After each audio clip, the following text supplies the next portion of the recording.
Thank you so much, Milo, so much for being on the podcast. I'm so excited for you Thank you very to much. be a part of this summer of Soulish. Oh, this is so cool that we get to highlight you and the work that you do. And I just feel so honored and privileged to have you as a guest. I love your work. I love your writing. I love your IGTVs. I love it all because you have such a amazing heart for A Course in Miracles, helping people understand God, source, the universe, spirit. And I just connect with that because that's same for me, and so it's so fun to connect with you, somebody that is so similar in the heartbeat. And I just love that you dedicate so much of your time to your work and to helping also bridge the English and Spanish community. I love that.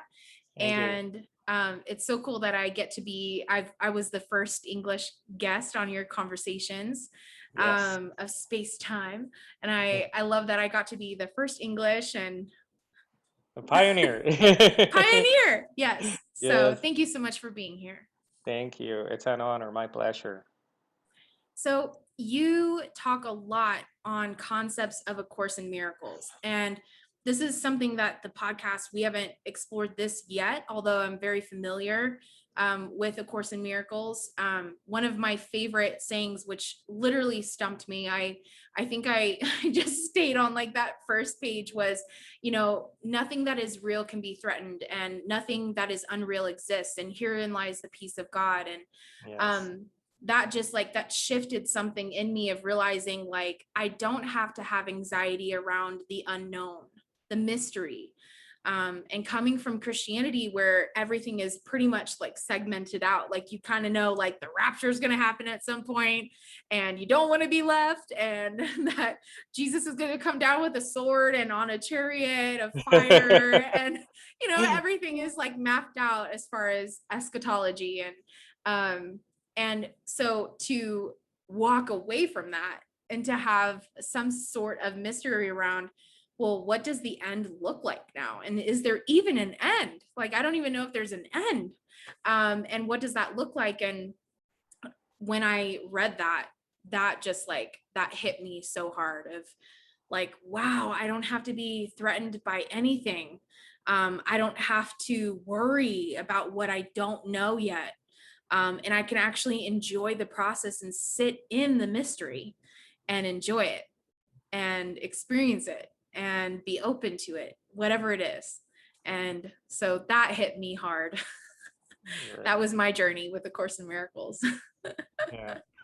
A Course in Miracles is a wonderful text. I mean, for me, it's the book that provided all the answers to all of my existential questions, my spiritual questions, and I have no doubt that it's actually Jesus, the one speaking through it. And I think it's the impression of anyone who becomes a serious student of the course and start reading the text first. You realize that whoever communicated this message, whoever wrote it, whoever was the actual author of this text, it must have been someone that is not human because it's like a wisdom that is out of this world. And that's the Mhm. first thing that I realized when I started reading the course with some sort of preparation, because I attempted to learn the course years earlier without having a background or any kind of preparation before. Uh, I read a couple of what I would like to say preparatory books on the subject. I read A Course in Miracles Made Easy by Alan Cohen and The Disappearance of the Universe by Gary Renard.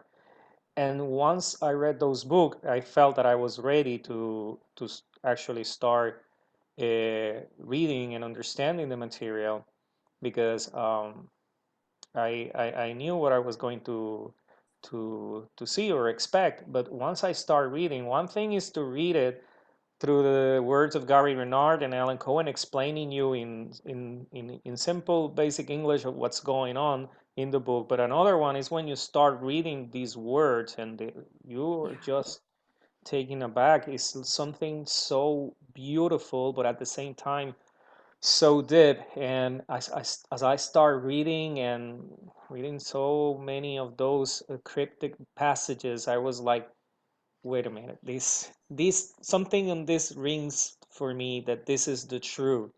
That Mm-hmm. this is something that I knew before and somehow I forgot about it, but Mm. now I'm starting to remember. And that's another feeling that it's being shared by many people Yeah. when they are reading the course. They say, at some point I realized that I knew this before, but I forgot. And when I read the book, when I read the text, and then later on I did the course for a year. It took between 2014, 2015, 2016, the whole process. It radically changed my mind frame, my system of thought. I was not seeing the world anymore in dual terms. I was not, even though I'm still in the world of perception, I was not seeing with the eyes of separation or the eyes of duality, the subject and the object that is observed.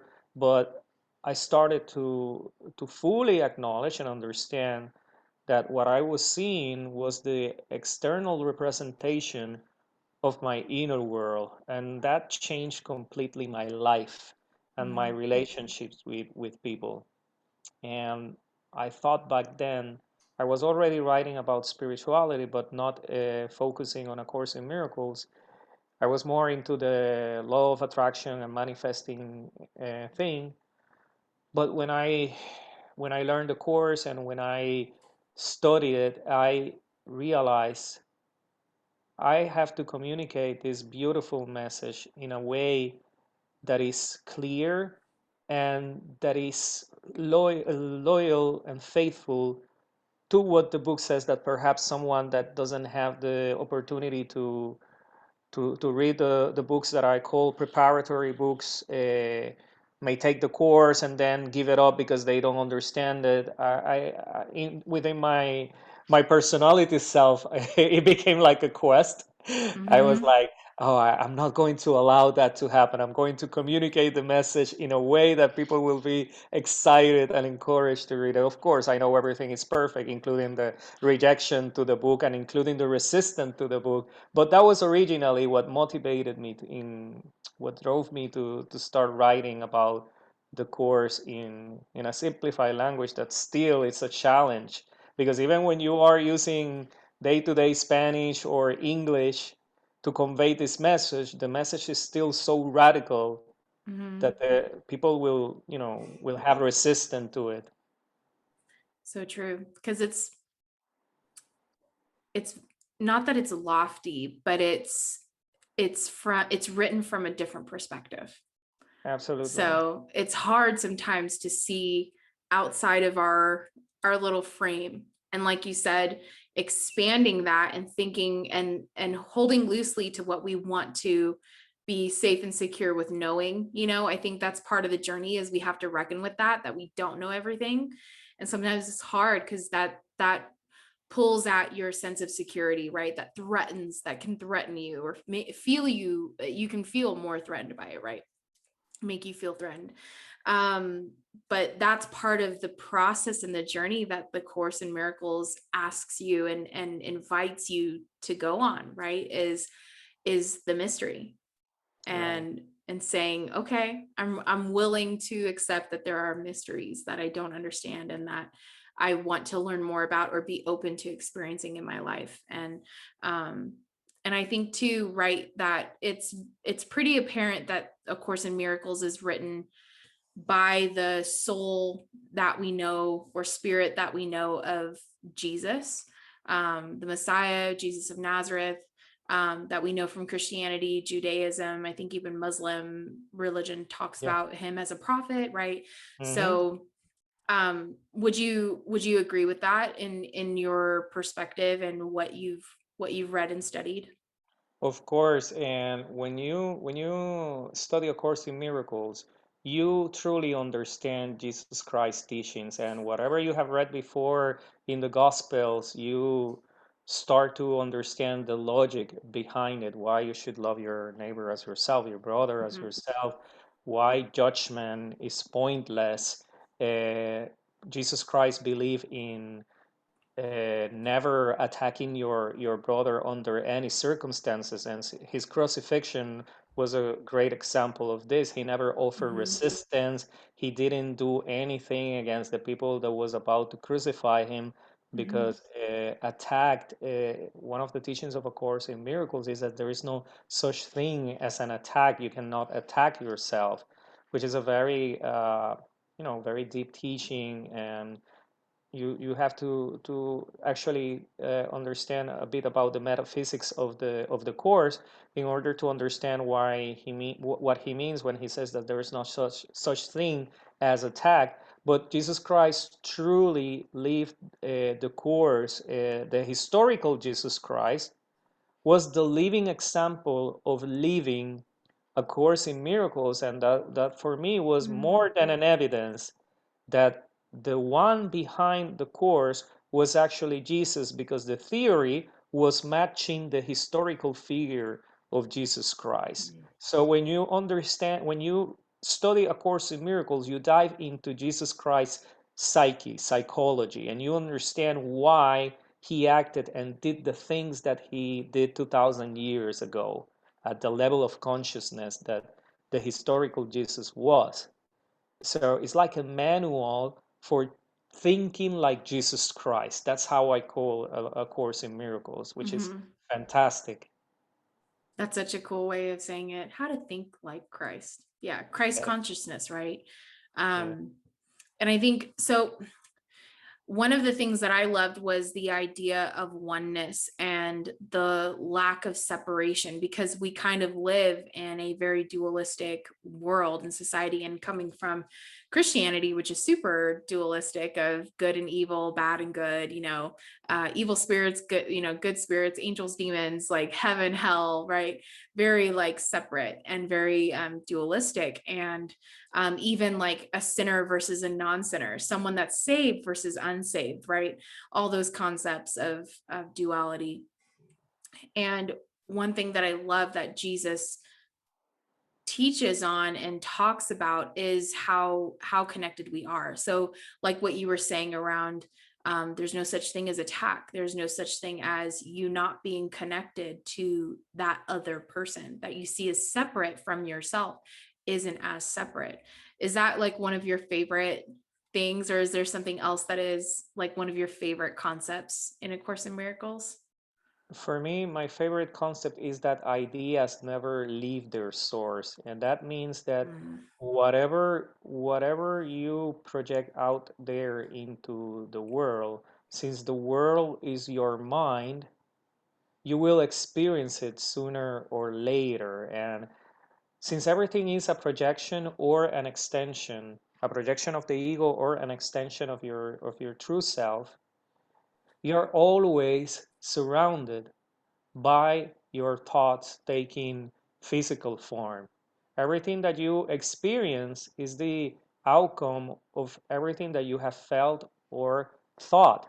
But it's just that the dreamer, who is the one producing the illusion, it's not only this world is not only the outcome of your thought as Whitney, it's also the outcome of the other thoughts that the dreamer had in different characters that the dreamer played. Because the dreamer in its process of forgiving the subconscious guilt that he believes, I'm using he for purpose of convenience, but of course it's a need, in order to eliminate the subconscious guilt through the forgiveness lessons that the Holy Spirit gives the opportunity the dreamer to have within life, the space time.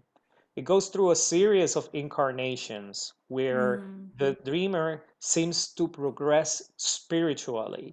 And I say seems to progress because the dreamer, in its natural state, it's perfect. It's within the dream of space-time that there seems to be an evolution. But the dreamer in its real state, outside of the illusion of space-time, the dreamer doesn't have to go, the Christ consciousness doesn't have to go through any process of evolution because it's already completed, created perfectly. It's through the illusion that the dreamer seems to progress spiritually. And according to your progress, this is one of the beliefs that I have that is based on the course. Uh, According to how you progress in your forgiveness lessons that are presented to you in each of your lifetime, and I believe that also the love of one shares this belief. According to how you progress, you move to a better version of the dream. So, Mhm. whatever forgiveness lessons that you achieve successfully here are actually building the groundwork for your future incarnation. So, the Mhm. next time that you visit the dream of space time, the world that you will experience is actually, in Yeah. part, an outcome of the thoughts that Whitney had now. Because Mhm. you, as Whitney, are helping, the character is helping the dreamer through the forgiveness lessons that Whitney is learning to create a better experience in space time the next time that the dreamer visits the illusion. Because the dreamer will return to the illusion as many times as it takes to forgive all the subconscious guilt. So no Mm. spiritual progress is ever lost because whatever you don't get to enjoy, whatever fruit of your forgiveness you don't get to enjoy as Whitney, certainly you will enjoy them the next time that you come to space time, either as Britney or as a four density consciousness being or an angel or whatever, but you will still see the outcome of your forgiveness lessons. I'm trying to So make you smile as you talk about this. Yeah, so that's so so cool. this was one of the concepts that I love the most about the course, that everything that you see in the external world, Mhm. it's coming from deep within you. So that's the key for manifestation. If I know that the people that are populating my life are holograms of my subconscious belief, that means that I am never alone because everything that I could ever need is within me. And if Mhm. I want to be surrounded by certain kind of people, the only thing that I need to do is to change my thoughts and then put my life in the hands of the Holy Spirit, and eventually I get to see the beautiful manifestations. So you Right. end by understanding that everything is a projection or a Mhm. manifestation of your subconscious and the ideas of your subconscious. You never get to feel lonely again because you know that you are the factory of dreams. You know that you are the one generating the illusion. And if someone decides by their own free will to leave you, you know that the love of God will take shape again in another Mhm. form and will return to you. This is why, for example, Jesus Christ tells the apostles in, I don't know if it's the same version in other religions, but in Catholicism, in Pentecost, I'm not Yeah. sure about Day of Pentecost Pentecost. Day. Yeah, where Yeah, I'll bring my spirit to fill you and be with you. ex Yeah. I'll never exactly. leave you. He also says, at least in the Catholic version, I will tell the Father to send you another one. And Mhm. Same. yes, same. And this is so important because Jesus Christ is acknowledging there that in form, he is he is ephemeral. As spirit, Mhm. he's not, but as the form of Jesus, he is ephemeral, like anything in the universe of space-time where forms come and go. And Mhm. because he knows that what only is real in this world is the love of God, he knows that even if he leaves, the love of God will take shape again in another form. And this is what he means, I will Mhm. tell the Father to send you another one. The Mhm. love returns. And this is why you never get to experience lonely ever again when you understand the true nature of the universe. Forms are perishable, they come and they go, but the essence, the one behind the forms, is eternal, which is Mhm. the love within you. God is the love within you, the Mhm. generator, your creator, your source. And because your source is eternal, you are the one out there projecting all of these people and all of this situation. And you know that since you are the factory of dreams, you are the creator along with God, you will never be alone again. So the sense of Mhm. separation dissolves. Yeah. Oh, so good. Thank you for explaining that. I think a lot of people have an issue with thinking of life as a projection, as illusions, Yes, right? The illusion. absolutely. That's like, that's one of Yes. your battles as Yes. far as like bringing Course in Miracles to Yes. people. Do you mind Yes. like explaining that and what that Yeah. really means? Because I'm, we can think of illusion as fake or not I'm very real. I'm very happy that you asked me this question because as a writer, this is where I put most of the focus, and now with my videos as well. Because the main teachings of A Course in Miracles are two. There is no world out there, and you are not a body. And Mm-hmm. when the Course talks about the illusions, your illusions, it's not talking about certain lies that you believe from the world. The world, the Course actually means everything in the universe of perception.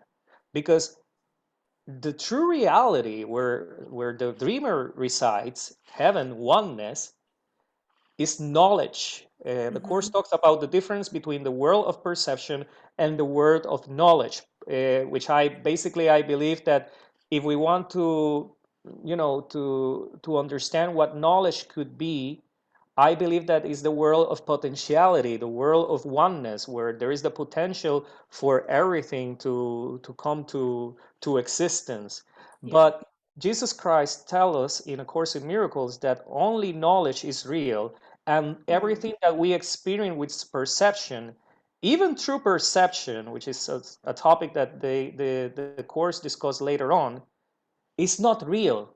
It's an illusion. Everything in this universe is an illusion that includes people, that includes nature, that includes energy, and that's perhaps the most difficult subject about the Course to assimilate, because we Yeah. really want to believe that everyone in this world and in this universe is real. We really want to believe that everything that we have gone through It's is is real, is reality. mm, But it's Jesus Christ, valid and yes.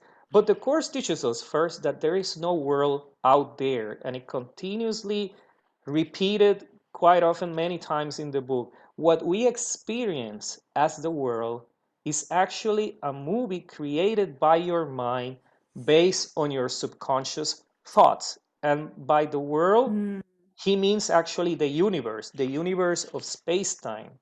So wow. what the Course says is that what I experience as the universe is the holographic projection of my subconscious thoughts. And this is the base for understanding the Course and what illusions actually mean. It is an Mm, illusion because it's like a hologram, like a holographic representation yeah. of the code which is within. And there are two types of code, the ego code or the Holy Spirit code.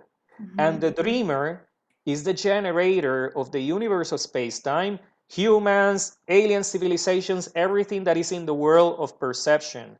And according to how the dreamer remembers its true identity, which is love, there seems to be a progression in the universe of life forms, of levels of consciousness, but that those things are actually reflections of what is taking place at a metaphysical level. The dreamer is starting to awaken into its true identity, that the dreamer is God, that the dreamer is love. But this is something that is taking place beyond this universe, beyond the universe of perception. But in the universe of space time, it is reflected. It takes place symbolically and like a theatrical representation of what is taking place beyond the mind. And it seems within the dream that then the dreamer is progressing in level of consciousness, that there are alien civilizations that are wiser than us, that are in a more evolved spiritual level than us, and they are Mm-hmm. guiding us. But even the aliens that are more evolved than us, they are part of the illusions. The aliens, the I like to use better the word extraterrestrials. The extraterrestrials that are more evolved than us, they are actually holographic representations of the Holy Spirit guiding the dreamer to Mm-hmm. its true reality. But since the dreamer, after getting immersed within the dream, can only understand form, all of the progress that is taking place at a metaphysical level, needs to take place in the fictional universe in ways that the dreamer can understand it. Mhm. And this is why the Holy Spirit takes many different forms through the dream. And at first it starts maybe like some book, eventually it takes form in the form of a human that is guiding you through the process, eventually it takes place as if it were like a extraterrestrial civilization guiding the earth, but it's always the same voice outside Mhm. of the dream, the Holy Spirit guiding you home. So the happy dream that A Course in Miracle teaches, I believe that it's dual, like there are two sides of the happy dream. First, there is the happy dream of you gaining peace of mind because of your forgiveness, that you start to live more in accordance to God's law, which is love. You accept everything and everyone, and that in turns result in peace of mind because you are not imposing your judgments, your criteria, etc. But at the same time, simultaneously, as the dreamer progresses, there is a happy dream that is taking place at the macro level, and it's the evolution of the universe and the place where the dreamer seems to be placed within the illusion. Another Mhm. version of the earth, more advanced, another planet, another civilization. But everything that takes place in the universe of perception is an illusion.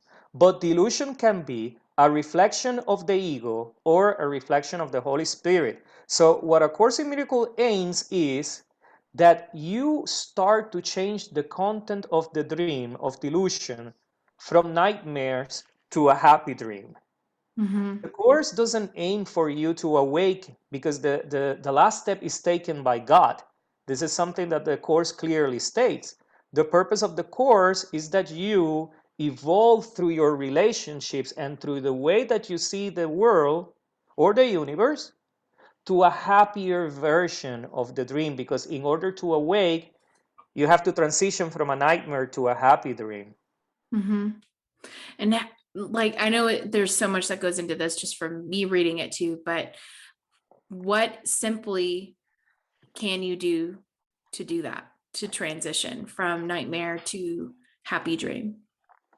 One of the things that I believe that works the best is a form of forgiveness that many people call Mhm. allowing everything to be, to let people be, to let everything be, and that includes not judging whatever is in front of you, because you know that if you had placed your life in the hands of the Holy Spirit and you place also the universe, even when it seems that things are not working on, they are actually working for your own good, for the good of the dreamer. And Mhm. everything will fit perfectly. Because what is happening throughout the history of the universe is that the Holy Spirit, the right mind, the right programmer of the universe, is reconfiguring the illusion to a happier illusion. But you have to allow him to do his work. Mhm. And you allow him to do his work by not intervening, by allowing the Holy Spirit to do what he knows how to do best, which is the atonement, the forgiveness process, not judging anything of what is taking place, allowing people to be, let them, exercise their free will. If they want to choose for the ego, let them choose for the ego. If they want to choose for the Holy Spirit, let them choose for the Holy Spirit, because everything is perfect. And I believe that allowance and practicing acceptance is like a major step into the whole process of forgiving the universe, forgiving the world, and starting to change the nightmare into a happy dream. Then, of course, is for the forgiveness process per se, when you realize that you're not actually forgiving other people for what they seem to be doing. What you're actually forgiving is yourself for thinking that you have split from your source, for thinking that you have separated from God, which has in turn created this hologram of a conflictive situation that is actually not taking place. But then you also forgive yourself for believing that that actually happened, because it never happened in truth. This is why forgiveness is always the self. For example, whenever I see some situation that in some way resembles pain, separation, or suffering, I know that This is a theatrical representation of the idea of separation. So I Mhm. go within me and I say, I am Christ, pure and innocent. I am released. I am forgiven. Which, by the way, these are not my words. These are words written by Gary Renard in The Disappearance of the Universe. But I think that is a powerful shortcut for the forgiveness process. Mhm. Uh, so this simplifies the whole forgiving thing. You acknowledge that what you're seeing is not real, is a theatrical representation of the idea of separation. Any conflict is the theatrical representation of the idea of separation. So, Mm. because it is an illusion, what you need to forgive is the belief that this is actually real. That's what you forgive, the belief in separation. And either things dissolve on their own, the conflict disappears, or you start seeing the conflict with a different set of eyes. You Mhm. see it through the eyes of the Holy Spirit, and you know that something good will come out of it, and you let people be. Mhm. Yeah, that it's like an So, opportunity to learn, grow. Like I was sharing with you of me moving on from my full-time job, and because I had a very unhappy boss. And so I learned from that of what not to be. Like obviously there's a lesson for me to learn here, whether I would ever be like that or not. It just is an opportunity for me to observe the behavior, to learn from it and go, that isn't how you love somebody. Even a coworker or somebody that is your colleague, or your employee, like this isn't how you treat somebody. So I'm learning that on a level that I haven't really learned before. So I'm just allowing it to be, and allowing the experience to happen, and learn whatever the lessons are that I need to learn from this, so that also it doesn't happen again. It's not another illusion that pops up in my life. But I think that's so helpful for people that have gone through things like that, or even family members, conflicts within your family, your friendships, relationships. um it's definitely a interesting viewpoint. yeah, it's very interesting that you say about lessons that you don't want to repeat again, because the course says that trials are lessons that you didn't learn before and are presented to you again, so you choose this time differently. And by choosing Mm-hmm. this time differently is that whatever trial you have in life, you have the choice to decide with the ego or the Holy Spirit, whatever the action that entails that is. Mm-hmm. So whenever you choose under a trial with the ego, you can bet that you will be confronted with the same lesson over and over again.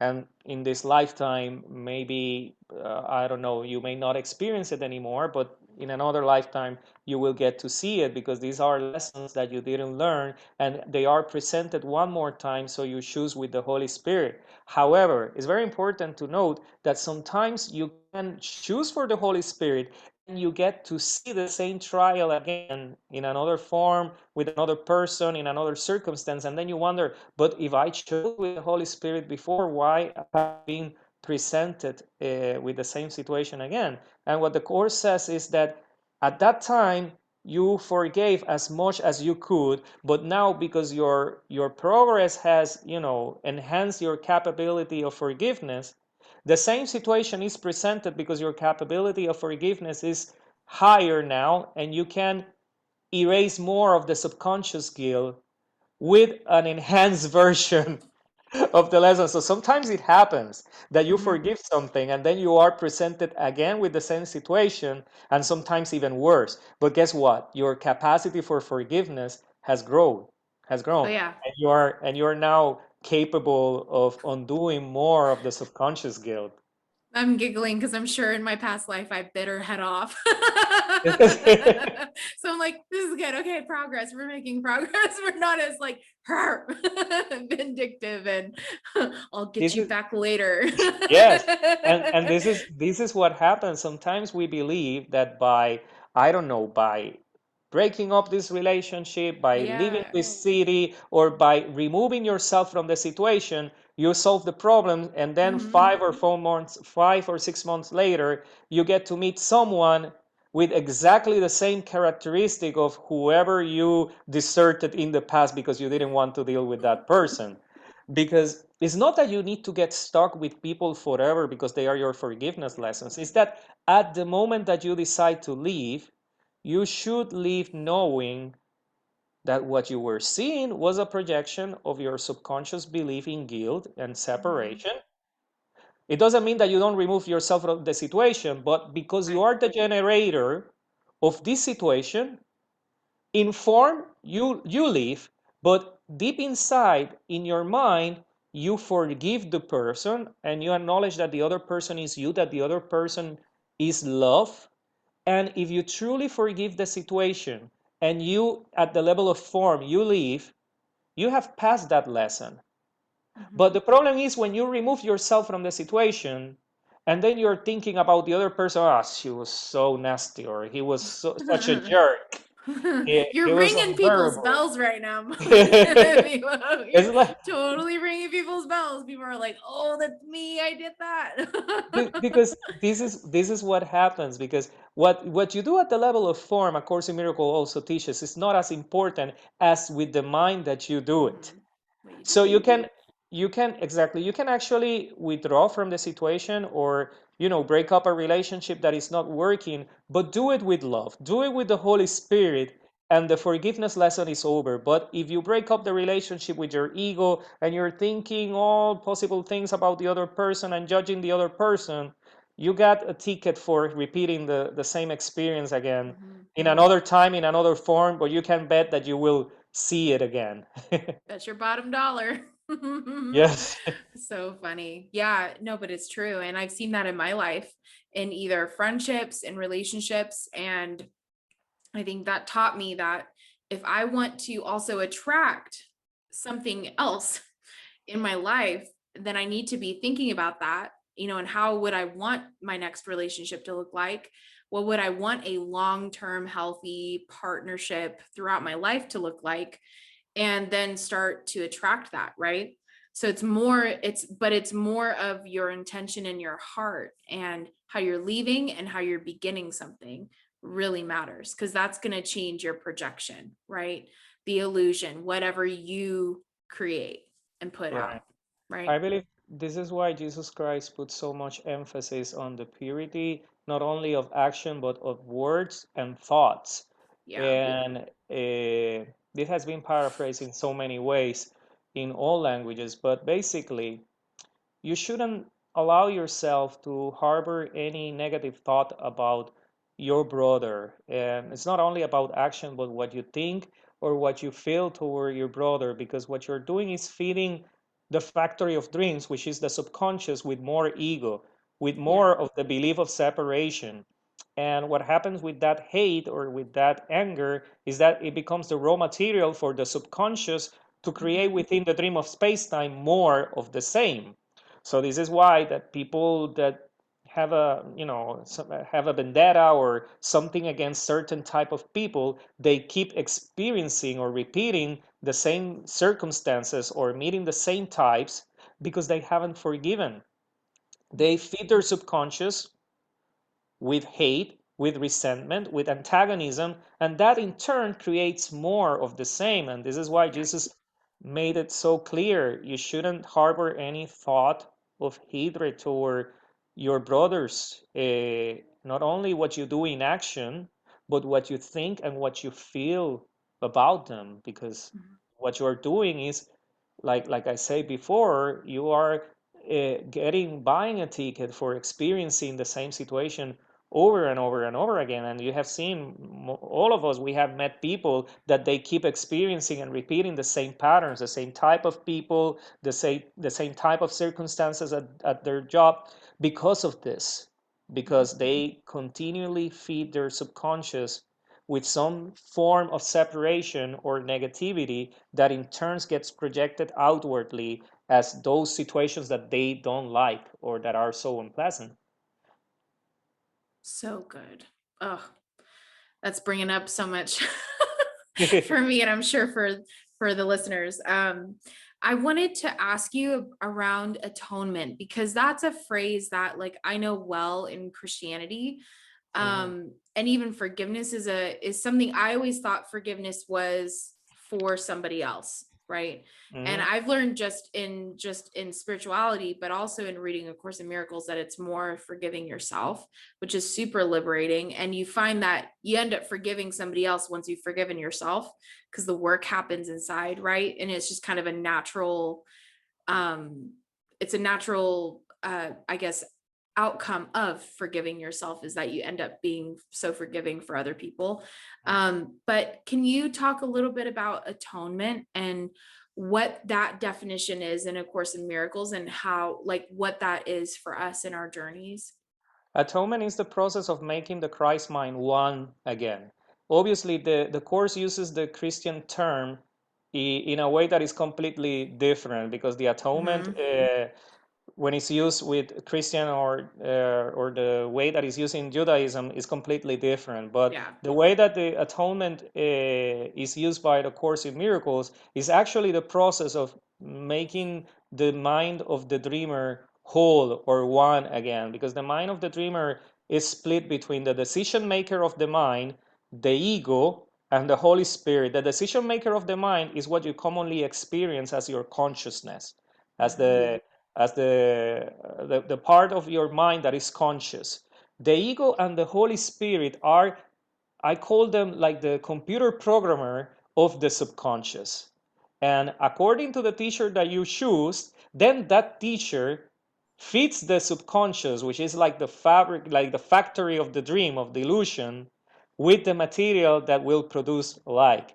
So the atonement is the process, and I believe of what I have experienced, the atonement takes place simultaneously at two levels. By you acknowledging and learning through the forgiveness process and allowing and respecting free will that all is one, and at the same time, simultaneously, the atonement is taking place within the illusion of space-time, like what it seems to be the evolution of the different beings in the universe. So everything is moving into the direction of everyone in the universe realizing that they are the creator and they are all one. That's the atonement at the macro level, the reunification of the Christ mind at the universal level. But also the atonement takes place within the life of the character or the person that you believe that you are, through your forgiveness lessons, and when you start to see more and more evidence that everyone is you. So it's basically the process of becoming one, and it takes place personally and it takes place at the larger universal scale.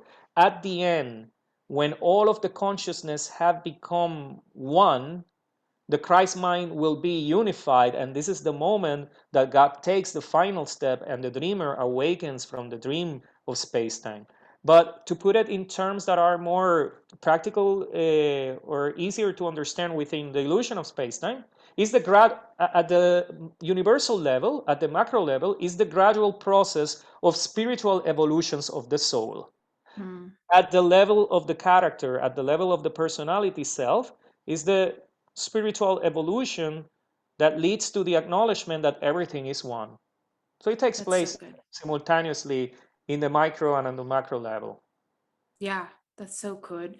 Oh, because yeah, growing up and reading the Bible, I mean, you heard more of atonement in like the Old Testament, because they would have sacrifices and make sacrifices, right, in order to appease God, but Right. also so that there was a payment for sin. So it's such a different concept of atonement when you realize it's actually just becoming one on Right. a huge scale and at your individual like personality soul self, which is like, it's so different from what you're taught. So it's such a crazy switch to make in your head, you know. But it's, thank you for explaining that and breaking that down, because I think that's really helpful for people to know that it's also an automatic process that happens when you're on your journey, especially when you're coming into that place of forgiveness of yourself, which is really just a joining together of things that you thought were separate. So, Exactly. Yeah. so good. So I want to ask you, and we'll wrap with this. what is coming up ahead for you in the future? What can we see? Because I know that there has to be like a book or something out there. I Yeah. know that you have the Conversations of Space Time in the Spanish, and I'm the first English guest, which is cool. So that's happening. But is there a book on the horizon? What's happening with that? I've been working on a book for the last 4 years. Yeah, 2017, 4 years.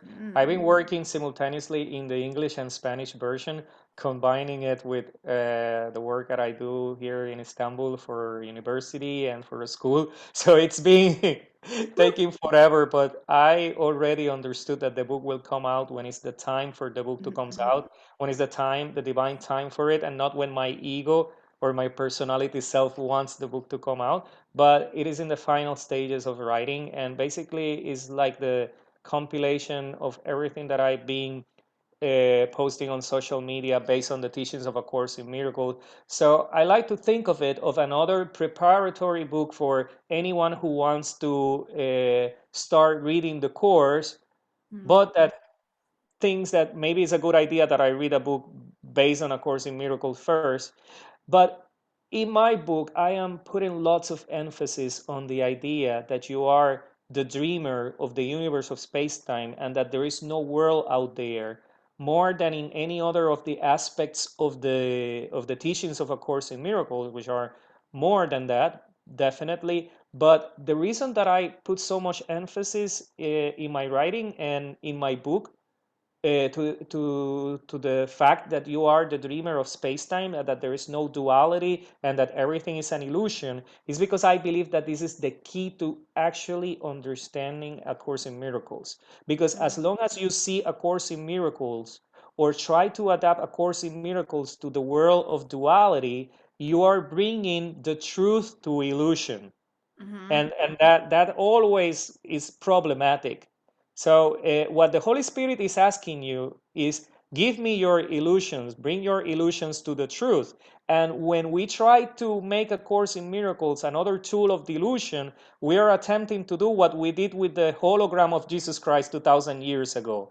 The Mhm. truth appeared to us, and we try to adapt the truth to the ways of duality and the ways of the world. So this is why for me it's fundamental, it's critical to really understand that the dreamer is whoever happens to feel or experience that is here.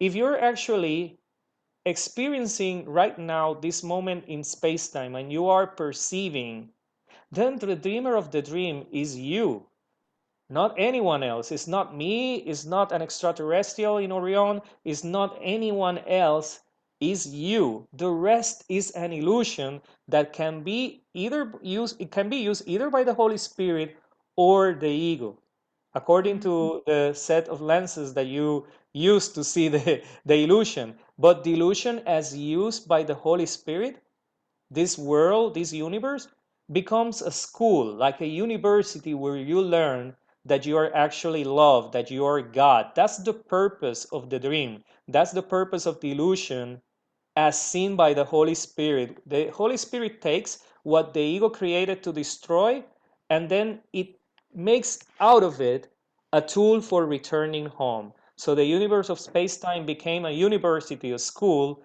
where you learn how to be God, how to be love. Mm. So good. So that's what you're primarily writing on Yes, and exactly. disseminating to the world. So great. Within the illusion, of course. Within the illusion, of course. Yes. I love it. Well, thank you so much for your time, and thank you so much for the work you do.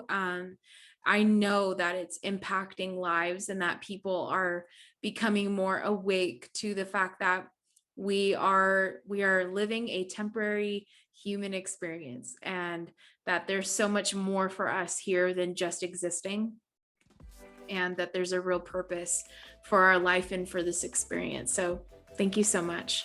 Sure. Thank you so much for inviting me. Thank you. Yeah, thanks.